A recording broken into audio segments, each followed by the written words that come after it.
વિદ્યાર્થીઓ, આજે આપણે ફિઝિક્સમાં રૂબી લેઝર ભણવાના છીએ.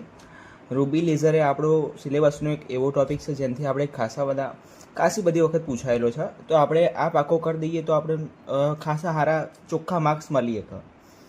તો પહેલી વાત, રૂબી લેઝર આ એક એવી લેઝર છે જેમાં આપણે રૂબી ક્રિસ્ટલ વાપરીએ છીએ. રૂબી લેઝર એવું હોય સોલિડ સ્ટેટ લેઝર, એટલે કે ઘન અવસ્થામાં હોય એ, જેમાં આપણે એક એવો રોડ વાપરીએ છીએ જે હોય છે સિન્થેટિક રૂબી ક્રિસ્ટલ. આ રૂબી ક્રિસ્ટલનો એક એવો આપણે બનાવેલો હ્યુમન મેડ એક એવો રોડ જેને આપણે શું કરીશું, એક્ટિવ મીડિયમ તરીકે આપણે વાપરીશું રૂબી લેઝરમાં. તો હવે આપણે જાણી લઈશું આનું કન્સ્ટ્રક્શન, આ બને કઈ રીતે. હવે આપણે રૂબી ક્રિસ્ટલ મેળવવું તો પડે ને, તો એને આપણે મેળવવા માટે શું કરીશું, તો આપણને કઈ તે obtained by doping a small amount of chromium oxide.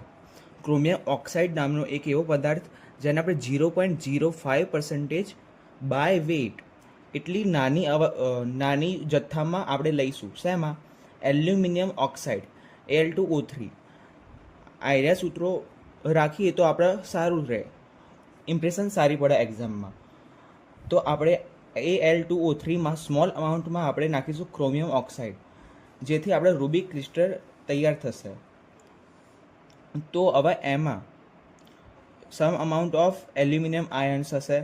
આ રિપ્લેસ બાય ક્રોમિયમ આયન છે એ એલ્યુમિનિયમને ઓવરશેડો કરી અને O3 જોડે જોડાઈ જશે. તો એનાથી એલ્યુમિનિયમ આયન છૂટા પડી જશે. The chromium ion give the crystal a pink or red colour. Laser છે એમાં લાલ કલર શેને લીધે આવે છે, તો આપણે જાણીએ છીએ ક્રોમિયમ આયન હોય એ એવો એક રંગ પ્રોડ્યુસ કરે જેમાં પિંક હોય અને રેડ કલર હોય, એના લીધે આપણી લેઝર દેખાય છે આપણા રેડ કલરની. હવે આ જે રોડ છે એ આપણે એની લંબાઈ કેટલી હોવી જોઈએ, યુઝ્યુઅલી આમ તો જોવા જઈએ તો 2 સેન્ટીમીટરથી 30 સેન્ટીમીટર આટલી એની આપણે લંબાઈ લઈ શકીએ છીએ. અને એનો ડાયામીટર 0.5 સેન્ટીમીટરથી 2 સેન્ટીમીટર. આનાથી મોટો આપણે લેવા જઈએ તો આ કામ કરતું નહીં, એનાથી નાનું લઈએ તો એ કામ ના કરે. આ રીતે એક રોડ છે, આ રહી એનો ડાયામીટર હોય, આ એની લેન્થ હોય. To construct optical resonator cavity. હવે આપણે જે રોડ છે એને ઓપ્ટિકલ રિઝોનેટર કેવિટી બનાવવા માટે આપણે શું કરીશું, એના બંને છેડા, આ છેડો અને આ છેડો, એના બંનેને આપણે પોલિશ કરીશું. શેનાથી પોલિશ કરીશું, તો આપણે એને પોલિશ કરીશું આપણે એક સિલ્વરથી.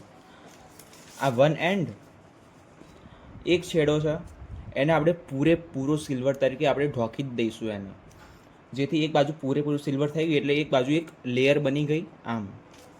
હવે બીજી બાજુ છે એને આપણે કરીશું પાર્ટિશિયલી સિલ્વર, એટલે કે આવી રીતે ક્યાંક હશે ક્યાંક નહીં હોય, ક્યાંક હશે ક્યાંક નહીં હોય, એવી રીતે.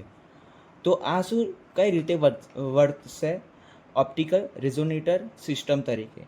એટલે કે આ બાજુ એ વેવલેન્થ જશે, અહીંયા અથડાઈને ઓલી બાજુ જશે, ઓલી બાજુ પાર્ટિશિયલી છે તો અહીંયા અમુક અથડાશે અમુક પાસ થશે, તો અહીંયા અથડાઈને પાછા ત્યાં સામે જશે, એવું થશે. તો આપણે આના આવી રીતે એક સિસ્ટમ બની. અત્યારે હાલ વાત થઈ રૂબી રોડની, સરિયાની. હવે આપણે કરીશું આ રોડ હવે મૂકવામાં ક્યાં આવશે. The ruby rod is placed inside a helically shaped xenon flash lamp. આ જે રૂબી રોડ છે એ આયરો રૂબી રોડ, આ એનો છે આજુબાજુનું ગ્લાસ ટ્યુબ. લખવા રહી, જેમ કે હું અહીંયા ભૂલી ગયો નામ નિર્દેશન કરવાનું.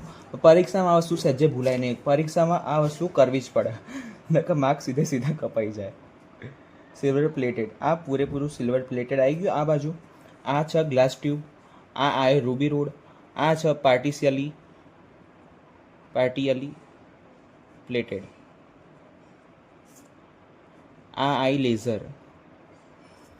અને જે આ તમને દેખાઈ રહ્યું છે આ એક હેલિકલી શેપ્ડ ઝેનોન ફ્લેશ લેમ્પ છે. એટલે શું હેલિકલી એટલે શું, આમ સ્પ્રિંગ ટાઈપ આમ ગોળ છે એને હેલિકલી કહેવાય. શેપ્ડ એટલે તમને ખબર છે આકાર. ઝેનોન ફ્લેશ લેમ્પ એક એવો ફ્લેશ લેમ્પ જેમાં ઝેનોન ધાતુ વપરાય છે. શું આવા આ ઝેનોન ફ્લેશ લેમ્પ છે, આપણે એને પાવર સપ્લાય કરીશું. આ મેં લગાવ્યો પાવર સોર્સ, અહીંયા કુલિંગ થાય છે, કુલિંગ એટલે આયરી ઓવરહીટ ના થાય અને બળી ના જાય. આ પાવર સોર્સ આપું એટલે આ જે ઝેનોન ફ્લેશ લેમ્પ છે એ એક્સાઇટ થશે. એ એક્સાઇટ થશે એટલે અંદર જે ઓલી છે ને રૂબી રોડ એના અમુક ક્રોમિયમ આયન એક્સાઇટ થશે, એટલે કે એની ઉપર એનર્જી લેવલ પ્લસમાં જશે એમ. તો હવે આપણે વાત કરીશું વર્કિંગ. રૂબી લેઝર કઈ રીતે વર્ક કરે છે, એની લેઝર આ કઈ રીતે પ્રોડ્યુસ થાય છે. તો બેઝિકલી રૂબી એક એવી લેઝર સિસ્ટમ છે જેના 3 એનર્જી લેવલ હોય, E1, E2, E3. હવે આપણે જ્યારે પાવર સોર્સ અહીંયા આપણે પાવર ઓન કર્યો, અહીંયા સ્વિચ હશે ગમે તે આપણે ચાલુ કર્યું, હવે આ ઝેનોન ફ્લેશ લેમ્પમાંથી આમ આવશે ત્યારે ઝેનોન ફ્લેશ લેમ્પ એ એક એવી તરંગ લંબાઈ પ્રોડ્યુસ કરશે જેની લંબાઈ હશે 5500 એમસ્ટ્રોંગ, બરાબર. તો આવા જે વેવલેન્થ પ્રોડ્યુસ થઈ એ રૂબી રોડ છે એ રહી અબ્ઝર્વ કરશે એટલે એ રૂબી રોડમાં Cr+3 આયન પ્રોડ્યુસ થશે. એ હોય તો પહેલાં ગ્રાઉન્ડ સ્ટેટમાં જ, ગ્રાઉન્ડ એનર્જી લેવલને આપણે કહીશું E1. એમાંથી કોઈ પણ વસ્તુ જ્યારે કોઈ એનર્જી એબ્ઝોર્બ કરે છે, એટલે કે વેવ લેન્થ પ્રમાણે કરી એને એબ્ઝોર્બ, ત્યારે એ એક્સાઇટેડ થાય છે અને જાય છે સીધું E3 સ્ટેટમાં. હું તમને બતાવું પછી. But they are unstable and lose part of energy to crystal lattice. They fall to metastable energy E2 whose lifetime is much longer. તો હવે હું તમને આમાં સમજાવું. જ્યારે એને એબ્ઝોર્બ કરી 5500 એમસ્ટ્રોંગની વેવલેન્થ, ત્યારે એ હતું E1 ગ્રાઉન્ડ સ્ટેટ. એને એબ્ઝોર્બ કરી એટલે એ સીધું ડાયરેક્ટ જ્યું E3 ઉપર, જેને આપણે કહીશું એક્સાઇટેડ સ્ટેટ. અહીંયા જે પણ આયન હોય એની ત્યાં રહેવાની ક્ષમતા કેટલી હોય, 10⁻9 સેકન્ડ. આટલી જ ઘડા એ ત્યાં રહી શકે અને પછી એ જાય છે, એને એક એનર્જી લેવલ ડાઉન થઈ જશે એટલે શું આવશે E2, જેને આપણે કહીએ છીએ મેટાસ્ટેબલ સ્ટેટ. એનો જે ટાઈમ છે ત્યાં રહેવાનો એ 10⁻3 સેકન્ડ છે, જે આના કરતાં E3 કરતાં ખાસું વધારે છે. તો ઓફકોર્સ જ્યારે અહીંયા E3માં આવશે ત્યારે વધારે ટકી નહીં કરવાનો, એનર્જી ગુમાવશે એટલે પડવાનું તો નીચે જ છે, તો E2 ઉપર આવી જશે. હવે આપણે અહીંયા દેખીએ કે જે નંબર ઓફ ક્રોમિયમ આયન્સ હતા E2માં એ ઇન્ક્રીઝ થશે, નંબર ઓફ Cr+3 આયન હતા E1માં એ ડિક્રીઝ થશે. હું તમને સમજાવું કઈ રીતે. E1માં પહેલાં હતા બધા પહેલાં E1માં હતા, બધા ગયા ક્યાં E3માં, E3માં ગયા, હવે ક્યાં ગયા E2માં. તો બેઝિકલી શું થયું, અહીંયા જાય તો E3, છેલ્લે તો ક્યાં હોય E2માં. એટલે E2નું જે પોપ્યુલેશન છે, જે નંબર એના આયનના એ વધવા લાગશે અને જે અહીંયા હતા E1માં એ તો ઘટવા જ લાગશે. એને આપણે શું કહીશું, પોપ્યુલેશન ઇન્વર્ઝન થયું એવું આપણે કહીશું. કે જે પહેલાં બધા નંબર અહીંયા હતા E1માં એ હવે બધા ગયા ક્યાં ગયા E2માં. તો આવી રીતે આ ફોટોન બધા આવી રીતે અહીંયા ગયા. હવે શું થશે, E2માં રહી તો ગયા પણ વધારે ટકી તો શકવાના નહીં ઓફકોર્સ. તો હવે E2 જે છે એ પોતાનું એક એનર્જી લેવલ ડાઉન થશે, એ કદી તો પોતાની ઉર્જા ગુમાવશે. એ ઉર્જા કઈ રીતે ગુમાવશે, એ E1માં આવવા માટે એક એવી રીતે એવા ફોટોન એમિટ કરશે, એની વેવલેન્થ કંઈક હશે. તો Cr+3 ion will decay to ground state E1. અહીંયા જે Cr+3 આયન હતા એ બધા હવે પડશે E1માં બાય એમિટિંગ ફોટોન્સ. શું કરશે, ફોટોન એટલે શું, એક લાઇટ પ્રોડ્યુસ કરશે, કોક વેવલેન્થની હશે. ક્યાં કરશે, અહીંયા આ વચ્ચે કરશે આટલી, આ વેવલેન્થ આપણે લાલ રંગની આપણે હોઈ શકે એવું આપણે કહી શકીએ.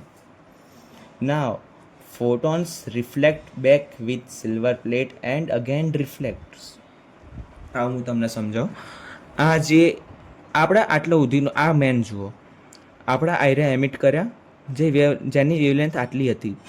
આ શું, આપણી એક લેઝરનું એક વેવલેન્થ જે એક જ છે, બરાબર. પણ આ વેવલેન્થ અહીંયા જ્યારે પ્રોડ્યુસ થશે ત્યારે અહીંયા આમ અથડાશે, પછી પાછી આમ જશે. મેં તમને પહેલાં કીધું હતું એવું, પાછી આમ આવશે, એવી રીતે વધી જશે. એની સંખ્યા શું થશે, મલ્ટીપ્લાય એવી રીતે વધશે. એટલે શું થશે, ત્યાં એક સારું એવું આમ જોવા જઈએ ને જથ્થો થઈ જશે એક ફોટોનનો. This goes to multiply the photons. Reflect of course, તમે રિફ્લેક્ટ કરો એકબીજા સામે તો એનો જથ્થો વધશે એટલે સારા એવા ફોટોન ભેગા થશે. અને જે પાર્ટિશિયલી હતું એમાંય તો બહાર તો જવાના જ છે ને. તો અહીંયા શું થશે, a monochromatic intense collimated beam of red light produce.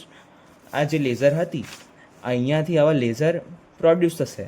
કેવા રંગની? લાલ હશે અને ડાર્ક પિંક હશે. બરાબર. તો આ રહ્યું શું હતું આપણું એક રૂબી લેઝર. આ કઈ રીતે વર્ક કરે એ મેં તમને સમજાયું. આ આકૃતિ તમે જુઓ, આ સિમ્પલ મેં આકૃતિ દોરી છે. તમારે દોરવી હોય ભારે તો તમે દોરી શકો છો. આ એરિયોગ્રાફ દોરવો પણ ઇમ્પોર્ટન્ટ છે. તમે આના વડે સમજાવી શકો કઈ રીતે કયા એનર્જી લેવલમાં ગયું. હવે આપણે જોઈએ આના એડવાન્ટેજીસ.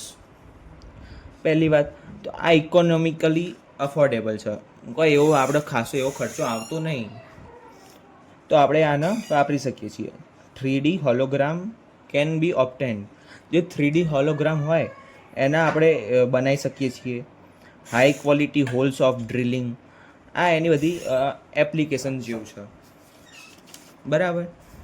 જો પરીક્ષામાં આ ક્વેશ્ચન પૂછાય તો તમારે પહેલાં આવું કન્સ્ટ્રક્શન લખવાનું, કેવું હોય, શેમાંય બન્યું, આ રૂબી ક્રિસ્ટલ શેમાંય બન્યું, આ શું શેમાં વપરાય, તો એક્ટિવ મીડિયમ. આવી બધી અમુક એવી પોઈન્ટો હાઇલાઇટ તમારે કરવાના જેનાથી તમારા માર્ક્સ વધશે અને પૂરા આવવાની શક્યતા તમારે રહેશે. બરાબર. આ એની આકૃતિ છે. નામ નિર્દેશન કરવું ફરજિયાત. આકૃતિ છે તો પેન્સિલથી દોરજો. આ તો પૂછાય તમને 7 માર્ક્સ તો તમારે 6 લાગે એટલું તો છે જ. બરાબર. વર્કિંગ સમજાવવાનું સારી રીતે, પછી આ ગ્રાફ દોરીને પછી એના વિશે સમજાવો. આવી રીતે આપણે લેઝર આપણે પ્રોડ્યુસ કર્યું. ઓકે, તો થેન્ક યુ.